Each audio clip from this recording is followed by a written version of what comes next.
그리고 이제 한 가지 좀 말씀을 드릴게요. 2014년도 5월 15일에 이준석 선장 등 이제 승무원이 15명이 전원 구속 이제 기소가 되거든요. 근데 5월 18일부터 검경합동수사본부가 이제 브리핑을 하지 않겠다고 얘기를 해요. 선원이나 유병원에 대해서는 계속 제가 보기에는 언론 플레이를 해야 돼서 맨날 브리핑을 했어요. 하루에 2번씩. 그리고 이제 유병원 잠잠해지고 그 선원들 다 구속하니까 이제 해경을 조사를 해야 되는 상황이 된 거였거든요. 그러니까 더 이상 우리 브리핑하지 않겠다 해서 브리핑 안 해요. 이후부터. 그리고 이제 5월 29일부터 광주에 드디어 해경 그 수사 구조 과정에서의 이제 문제점을 수사를 하기 위해서 전담팀이 꾸려지죠. 예, 윤대진 그 형사 2부장 검사를 이제 그 총괄로 해서 팀장으로 해서 꾸려지는데 여기서 이제 그 법제사법위에 대해서 좀 말씀을 드리면 제일 늦게 지금 수사가 시작이 된 거잖아요. 그 5월 29일이면은 참사가 발생하고 나서 한 달이 훨씬 지난 시간에서 이제 그 수사가 된 건데 그 서기호 의원이 그래요. 왜 해경에 대한 수사가 이렇게 나중에 됐냐고. 그러니까 황교안 그 법무부 장관이 해경에 대한 수사가 한참 뒤에 된 게 아니고 자기가 중간에 한번 압수수색을 했다고. 근데 그걸부터 생각을 하면 늦게 된 게 아니라고 이제 얘기를 해요. 그래서 그래도 이래저래 해서 제대로 뭐 압수수색을 하거나 사람들을 불러서 조사를 하거나 그런 게 없었으니까 늦게 된 거 아니냐라고 얘기하니까 황교안이 그 4월 26일하고 28일에 이틀 동안 그 해경을 압수수색을 했다고 해요. 근데 이 압수수색이 VTS에 대한 압수수색을 한 거예요. 해경 뭐 상황실, 목포서 이게 아니고 VTS에 대한 압수수색만 했고 그리고 이제 여론이 계속 커지니까 그 2014년도 6월 5일에 돼서야 그 해경 본청, 서해청, 목포서, 진도군청, 뭐 팽목항 해경 상황실 이런데 상황센터 같은데 압수수색을 실시를 하죠. 이때 우병우가 광주로 전화를 한 거잖아요. 서버 수색하지 말라고. 그러니까 이거는 황교안의 대답은 어쩌면 말장난밖에 안 되네요. 말장난이죠. 해경 네. 소속이다 하는 거지. 한 게 아니죠. 코아를 턴 건 아니고. 그렇죠. 한 건 아니죠. 근데 여기서 이제 우병우가 전화를 하죠. 서버 건들지 말라고 광주에 전화를 했고. 그래서 근데 요렇게 늦어지는 사이에 CCTV 그 진도 VTS에 있는 CCTV 그 영상을 없앴죠. CCTV 영상을 없앴고 그 뭐 항정 1, 2, 3정의 그 함정 일지도 다 완전히 싹 지워버리고 다시 만들고 이런 시간을 충분히 줬어요. 검찰에서 조작할 수 있는. 그래서 충분히 이제 줬는데 자기네들은 신속하게 빨리 했다라고 생각을 하고요. 근데 그 이유에 대해서 얘가 뭐라고 하냐면 그 황교안이 한 얘기가 압수수색이라는 것은 그냥 하고 싶다고 해서 하는 게 아니지 않냐고. 예, 입증 자료를 찾아서 범죄의 소명이 됐을 때 하는 거라고. 예, 그래서 자기네들은 범죄가 이쯤 돼서 소명이 됐다라고 해서 그제서야 압수수색을 최대한 빨리 한 거라고. 이런 이야기 나오면 우리 열받는 게 시민사회나 이런 데서 조그만 사건만 나도 압수수색 바로 해버리잖아요. 네. 압수수색의 의미는 증거가 확실해서가 아니라 증거를 찾기 위해 하는 거야. 네, 맞아요. 범죄 혐의가 있을 때 찾기 위해 하는 거지. 그건 말도 안 되는 개소리라고. 그렇죠. 그러니까 혐의가 있으면 가서 일단 뒤져서 증거를 찾는 거죠. 되는 그렇죠. 거지. 증거가 없으니까 압수수색을 못 한다. 네. 황교안 이런 자들이 이래서 나쁜 거예요, 진짜. 네. 근데 저번에 그 얘기 있었잖아요. 그 해경의 그 과실치사를 한 것 때문에 그 황교안한테 혼났다. 광주지검 검사들이. 그래서 그 일선에서는 열심히 했던 그 검사들이 그래도 있지 않았을까라고 이제 말씀을 하셨는데 제가 이제 그분들이 어떻게 얘기를 했는지 좀 말씀을 드릴게요. 리얼하게. 그 김경일이 애초에 처음에 영장을 이제 그 기소를 해서 영장을 냈는데 이게 한번 이제 빠꾸를 맞았어요. 빠꾸를 맞은 이유가 뭐냐면 그 법원에서 그 뭐 도주 우려가 없고 구속의 필요성을 느끼지 못해서 영장을 기각시킨다고 했어요. 그러니까 보니까 과실치사로 처음에 집어넣은 게 아니고 얘네가 공용 서류 손상 허위 공문서 작성 행사 혐의. 서류 그 함정 일지 싹 찢어서 버리고 새로 만들었다고요. 이것 때문에 구속을 시켜달라고 영장을 낸 거예요. 그러니까 이거 뭐 굳이 구속할 필요 있어? 그리고 이제 기각을 시킨 거죠. 과실치사가 아니고 공용 서류 손상 허위 공문서 작성 행사 혐의로 1차 기소를 했어요. 과실치사보다 훨씬 가벼운 거? 그러니까 서류만 줬다고요. 네, 서류만 보고서 없앴다고요. 그것 때문에 이제 넣었는데 그럼 당연히 재판부 입장에서는 얘가 해경이고 해경이잖아요. 그럼 도망갈 이유가 없잖아요. 어차피 근무하는 데는 거기니까 당연히 이제 기각을 한 거죠. 그리고 나서 더 웃긴 게 얘네들이 영장을 재신청을 안 하고 있었어요. 예. 그래서 왜 재신청을 하지 않느냐라고 해서 그 2014년도 10월 20일 날 광주지원으로 이제 국회의원들이 직접 내려가서 이제 국정조사를 진행을 하는데 이제 임내원 의원이 요 이제 그 서류 함정일지 삭제한 거 말고도 태선 방송했다고 왜 거짓 인터뷰했다가 걸렸죠. 태선 방송하지 않았다는 거 확인이 됐고 이제 이런 이제 여러 가지 다시 확인이 된 사실이 있으면 당연히 재청구를 해야 되는 거잖아요. 왜 재청구를 안 하고 있냐고 물어봤어요.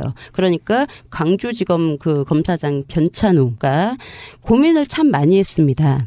많이 했는데 아직 업무상 과실치사가 되느냐에 대해서 반대하는 검사들도 있고 해서 좀 어렵습니다. 라고 대답을 했습니다.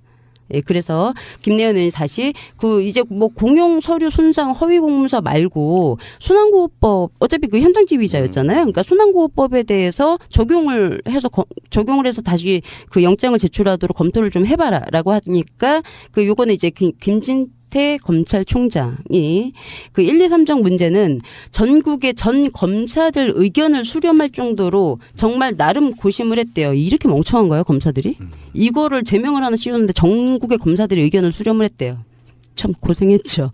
예. 그래서 과연 이게 죄가 성립을 할 것이냐, 예, 가능할 것인가. 왜냐하면 법률상 구조 의무가 있는 자가 구조를 소홀히 했을 경우에 형사상 처벌이 가능할 것인가 하는 문제가 있기 때문에 외국 사례도 여러 가지를 참고했습니다마는 저희들 나름대로 적극적으로 해석해서 기소를 했습니다라고 대답을 했어요. 그러니까 적극적으로 전국의 검사들의 의견을 들어서 적극적으로 기소를 한 게 이제 공영서류 손상 허위 공문서 작성 행사 혐의로 기소를 했다고 얘기를 하는 거죠. 그 지금도 가장 미스테리는 그거 아니에요? 선원들이 나올 장소에만 배를 갖다 대고 네. 일반 승객들에 대해서는 사실 구조는 신용만 했지 나온 사람들만 배에 태우는 거나 헬기에 태우는 정도였지 네. 안으로 진입해가지고 나오라고 소리친 사람 한 명 없었잖아요. 없었죠. 그러면 그거는 구조행위라고 사실 볼 수 없고요. 네, 그렇죠. 누가 봐도 그거는 적극적인 구조가 아니라 선원들 구하러 간 느낌밖에 안 되는 상태인 거잖아요. 네. 아, 그래서 온갖 것들이 다 미스터리로 남는 거거든요. 네네. 상식적이지 않아요, 이거는. 예. 전국 검사 의견을 들었답니다. 그래서 심각하게 고민을 해서 공영 서류 손상 허위 공문서 작성으로 기소를 했는데 이제 빠꾸가 됐고요. 그래서 그 7월 3일 2014년도 7월 3일 날 법제사법위에서 또 그 유병원이나 그 이춘석 위원이 얘기를 하기를 선장이나 선원, 유병원에 대해서는 그 완전히 현미경으로 들여다보면서 아주 쇠몽둥이로 두들겨 패고 있다고. 그렇죠. 근데 이렇게 얘기를 해요. 쇠몽둥이로 두들겨 패고 있다. 근데 구조하는 해경이나 실패한 정부 책임에 대해서는 아예 그냥 못 본 척을 하고 있다고. 그래서 사건 초기부터 그 해경 책임론에 대해서 되게 말이 많았잖아요. 처음부터 국민들이 너무 이제 분노를 해서. 근데 왜 이런 거 수사를 제대로 안 했냐고. 그러니까 황교안이 뭐라고 하냐면 초기에는 구조에 집중하는 사람들을 구하는 일에 집중을 해야 되는 거를 감안을 해서 일방적인 수사를 할 수가 없었다고. 그러면서 증거 인멸을 막기 위해서 자기들이 그것 때문에 압수수색을 초기에 했고, 근데 이제 그것 때문에 초기에 이미 압수수색을 했고, 그 사람을 구하는 일에, 그러니까 수습이죠, 구하는 게 아니고, 그거 하는 것 때문에 자기들이 차마 가서 수사를 할 수가 없었대. 이건 말 같지도 않은 소리를 그렇게 해서 해경이 이제 늦게 수사가 된 거라고 이제 얘기를 하고요. 그다음에 청와대랑 이제 국정원 관련된 수사가 전혀 안 됐잖아요. 이제 그거에 대해서 이제 얘기를 하는 게 이것도 역시 이제 법제사법위원회에서 왜 해양사고 그 위기관리 실무 매뉴얼에 보면은 국가안보실하고 청와대가 제일 위에 꼭대기에 있잖아요. 근데 이 부분에 대해서 이제 매뉴얼이 나와 있으니까 청와대나 이제 안보실의 내용, 이제 지시 내용이나 직무 뭐 유기되지 않았는지 이런 거 혹시 조사를 진행하고 있냐고 물어봐요. 그러니까 황교안한테. 황교안이 뭐라고 하냐면 수사를 진행하고 있지 않다고. 그래서 청와대 정부 내에서 뭐 검토하거나 이런 이제 매뉴얼들이 있으니까 컨트롤 타워 역할을 제대로 했는지 직무 뭐 유기가 있었는지 조사를 해야 된다고 자기는 생각을 하는데 왜 이걸 안 하고 있냐고. 그러니까 황교안이 뭐라고 하냐면 구조와 관련된 정부의 책임이나 관계되는 기관들의 책임에 대해서는 지금 철저히 수사를 진행을 하고 있다고.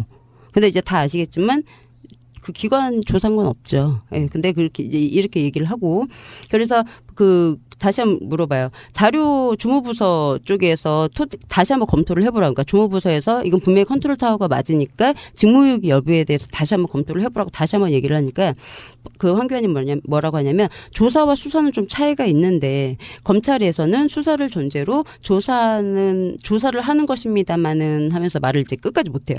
그러다가 검찰에서 수사가 필요하면 검토할 것이라고 생각을 한다고 자기는. 그러고 말을 안 해요. 뭐 안 하겠다는 얘기죠. 예, 그래서 그 9시 10분에 그리고 또 이제 국정원이 9시 10분에 왜 청해진 직원한테 연락 받잖아요. 세월호 침몰됐다고 9시 10분에. 근데 이 부분에 대해서 혹시 조사했냐고. 예, 그리고 9시 10분에 국정원이 알았다면 거기에 대해서 어떤 구호 조치가 있어야 되잖아요. 예를 들어 해경이 알려준다거나. 예, 이런 게 전혀 없었잖아요. 국정원이. 그래서 이 부분에 대해서 혹시 조사를 했냐고 이제 물어봐요. 그러니까 한기환님 뭐라고 하냐면 이제 국정원은 세월호 관련 책임을 물으셨는데 검찰이 수사하고 그러면 위원님도 잘 아시겠지만 범죄 수사를 목적으로 한다고. 그래서 행정적인 책임 이것을 묻기 위해서는 수사하기가 어렵다고. 꼼꼼해. 그게 가장 의혹은 사실은 국정원과 연관성인데. 그렇죠. 국정원이 마치 실소유주처럼 지시했던 지시 문서가 나왔고. 네. 그리고 왜 그렇게 했냐 물으니 국정원의 답은 연안을 운행하는 여객선들은 다 그렇게 한다 했는데 또 나중에 알고 봤더니 아니었죠. 딱 한 대 세월호만 그랬다는 맞아요. 거니까 네. 그 자체도 엄청난 의혹인데 네. 사실 어떻게 보면 황교안 법무부 장관이나 당시 검찰들은 국정원을 손댈 생각은 전혀 못했거나 또는 알고 있으면서도 안 했다라고 의심되지 네네. 않습니까? 아예 생각이 없었던 것 같아요. 예, 그래서 황교안도 얘기해요. 그 범죄 단서가 될 만한 사실들을 검찰에서 발견을 못했다고. 예. 그래서 수사를 그 국정원하고 청와대는 아예 뭐 손을 안 댔다고 지금 얘기를 하고요.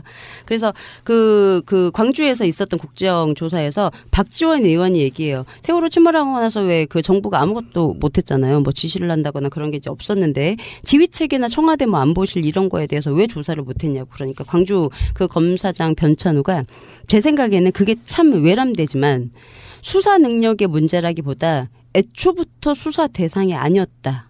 이렇게 생각하고 있습니다. 라고 대답을 해요. 그래서 박지원이 아니 왜 그 청와대 초동 조치가 잘못됐고 이런 게 이제 있었는데 왜 그게 왜 대상이 아니냐고 이제 물어보니까 그 변찬호가 다시 범죄 혐의 단서가 없었다고 애초부터. 아니 그게 말이 되냐고. 거기서 그거 나왔는데. 네. 예. 그래서 이제 그 이한성 의원이 물어봐요. 그 해경에서 그 직보를 하잖아요. 그 국가안보실로 통화를 계속 하잖아요. 그래서 청와대 보고가 가기는 했습니까라고 물어보니까 그 변찬호가 뭐라고 하냐면 상황실을 통해서 전체 상황이 보고되기는 하지만 당시 구조 당시에 긴박한 상황에서 그 전혀 보고를 할 수가 없는 상황이었다고 대변을 하죠. 예, 해경을 대변을 하죠. 그래서 뭐 범죄 혐의 모르겠다고 자기는 청와대에 대해서. 그래서 계획이 없다고 수사할 계획이 없다고 얘기를 해요. 임내원 의원이 다시 보통 국정원이나 청와대를 수사를 하거나 아니면은 예를 들어서 유병원의 로비 뭐 정관계 인사들을 수사를 하려면 여기 이제 광주 지원이잖아요. 지방에서 수사를 할 수는 없어요. 그러면 대검이나 그에다가 수사팀을 설치를 해야죠. 근데 아시겠지만 서울중앙지검엔 수사팀 설치가 된 게 없어요. 예, 그래서 여기에 대해서 물어봐요. 애초부터 니네 하실 생각이 없지 않았냐. 있었으면은 서울지검에 수사팀을 만들었을 때 서울지검 수사팀 니네 안 만들었다. 애초부터 계획이 없었지 않느냐 해서 물어보는데 김진태 그 당시 검찰총장이 하는 얘기가 뭐 세월호 관련해서 누구를 막론하고 자기네들이 열심히 수사를 하고 있다. 다만 범죄 혐의가 없는데 사회적 책임이 있다고 해서 무조건 수사할 수도 없는 것이고. 근데 그 부분은 아예 틀린 말은 사실 아니거든요. 예, 그렇죠. 아니죠. 근데 최소한 다른 거 몰라요. 그 당시에는 뭐 황교안이나 우병우나 이런 김기춘 이런 개념으로 바라볼 수 있는 시대는 아니었기 때문에 그렇게 인정하는데 네. 국정원 관련 문건들이 나오거나 네. 이상한 짓을 한 정황들이 되게 많았잖아요. 네. 그럼 거기에 대한 수사를 당연히 했어야지. 해야죠. 안 했다는 거죠. 그러면서 그게 이제 사회적 책임이고 자기네들은 범죄 사실에 대해서 뭐 꼬투리 잡힌 게 없다고 그래서 못했다고. 그래서 그 전해철 의원이 얘기를 해요. 국가위기 관리 지침도 왜 있었잖아요. 그래서 청와대 안보실이 최종적으로 이제 가장 윗선인 컨트롤 타워인데 여기에 대해서 뭐 어떤 행정적인 이런 의무 같은 거에 대해서 법률상의 의무도 있지 않겠냐고 물어보니까 당시 김진태 검찰총장이 아마 행정상 의무는 가능하지 않겠습니까? 다만 그게 그 형사벌적 의무냐 하는 문제는 좀 다를 것 같습니다. 그러니까 행정적인 의무는 있겠지만 그게 형사법적으로 처벌이 가능하나 하겠느냐라는 거는 의견이 좀 다를 수 있다고 얘기를 해요. 그리고 이제 뭐 대통령이 세 차례 정도 지시를 했는데 그게 적절하지 이제 못한 그 지시였다. 뭐 판단도 제대로 하지 못했다라고 이제 얘기를 하니까 그 말씀대로 이제 무슨 행정적인 책임이 있는지는 자기는 모르겠다고 하면서 대통령이 행정적인 책임이 있는지는 자기는 모르겠습니다만 저희들이 나름대로 검토한 바로서는 형사상 책임을 지우기는 어렵다. 그런 판단을 했습니다. 라고 얘기를 합니다. 이건도 형사적으로 풀 수 있는 문제는 사실상 아니에요. 현실적으로 들어가면은 그래서 결국은 박근혜 씨 하면 된 건데 네. 어떤 태도의 문제라든지 국민을 대하는 자세의 문제라든지 네. 그건 뭐 여러 가지 논란이 있을 수 있어서 네. 그 한참 하위에 있는 검찰이 대통령의 문제까지 한다는 건 우리나라에서는 기대할 수 없는 일이기 때문에 네. 그건 그냥 넘어가셔도 될 것 네. 같고요. 근데 뭐 인식 자체가 들어보시면 아시겠지만 아예 그냥 인식이 없죠. 항상 우리가 항상 이게 답답했던 그래서 형사 책임을 자기네들은 이제 물을 수 없다라고 이제 얘기를 하고 더 웃긴 게 뭐냐면 검찰총장 김진태가 역으로 물어봐요. 그런데 역으로 그러니까 왜 계속 조사를 안 하냐 이렇게 의원들이 얘기를 하니까 김진태 검찰총장이 뭐라고 하냐면 그런데 역으로 무죄가 나면 억울한 그분의 인권은 누가 또 보장을 하겠냐면서. 그 마인드를 보통 국민에게 좀 써라 이것들아 정말 진짜. 그렇게 얘기하니까 황교안이 그 4월 26일하고 28일에 이틀 동안 그 해경을 압수수색을 했다고 해요. 근데 이 압수수색이 VTS에 대한 압수수색을 한 거예요. 해경 뭐 상황실, 목포서 이게 아니고 VTS에 대한 압수수색만 했고 그리고 이제 여론이 계속 커지니까 그 2014년도 6월 5일에 돼서야 그 해경 본청, 서해청, 목포서, 진도군청, 뭐 팽목항 해경 상황실 이런데 상황센터 같은데 압수수색을 실시를 하죠. 이때 우병우가 광주로 전화를 한 거잖아요. 서버 수색하지 말라고. 그러니까 이거는 황교안의 대답은 어쩌면 말장난밖에 안 되네요. 말장난이죠. 해경 네. 소속이다 하는 거지. 한 게 아니죠. 코어를 턴 건 아니고. 그렇죠. 한 건 아니죠. 근데 여기서 이제 우병우가 전화를 하죠. 서버 건들지 말라고 광주에 전화를 했거라고. 이런 이야기 나오면 우리 열받는 게 시민사회나 이런 데서 조그만 사건만 나도 압수수색 바로 해버리잖아요. 네. 압수수색의 의미는 증거가 확실해서가 아니라 증거를 찾기 위한 거야. 네, 맞아요. 범죄 혐의가 있을 때 찾기 위한 거지. 그건 말도 안 되는 개소리라고. 그렇죠. 그러니까 혐의가 있으면 가서 일단 뒤져서 증거를 찾는 찾아내야 거죠. 되는 거지. 그렇죠. 증거가 없으니까 압수수색을 못 한다. 네. 황교안 이런 자들이 이래서 나쁜 거예요, 진짜. 네. 아씨.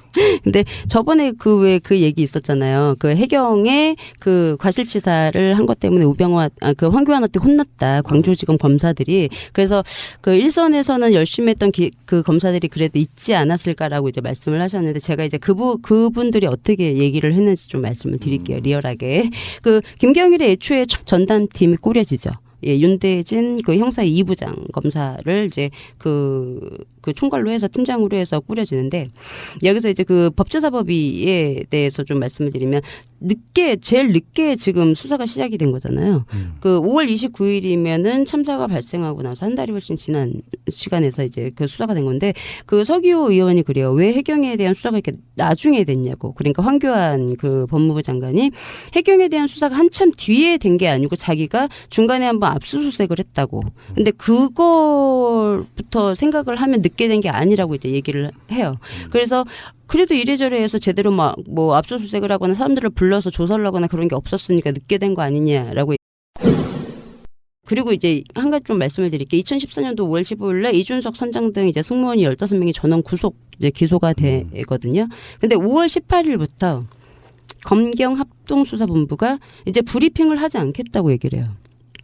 선언이나 유병원에 대해서는 계속 제가 보기에는 언론 플레이를 해야 돼서 맨날 브리핑을 했어요. 하루에 2번씩. 그리고 이제 유병원 잠잠해지고 그 선원들 다 구속하니까 이제 해경을 조사를 해야 되는 상황이 된 거였거든요. 그러니까 더 이상 우리 브리핑하지 않겠다 해서 브리핑 안 해요.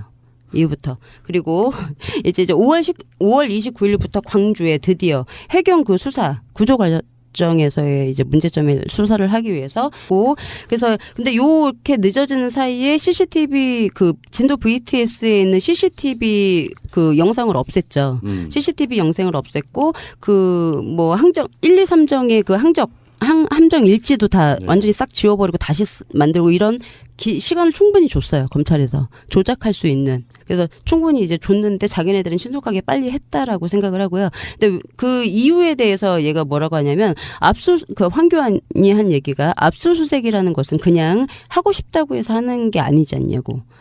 입증 자료를 찾아서 범죄의 소명이 됐을 때 하는 거라고. 예, 그래서 자기네들은 범죄가 이쯤 돼서 소명이 됐다라고 해서 그제서야 압수수색을 최대한 빨리 한 거.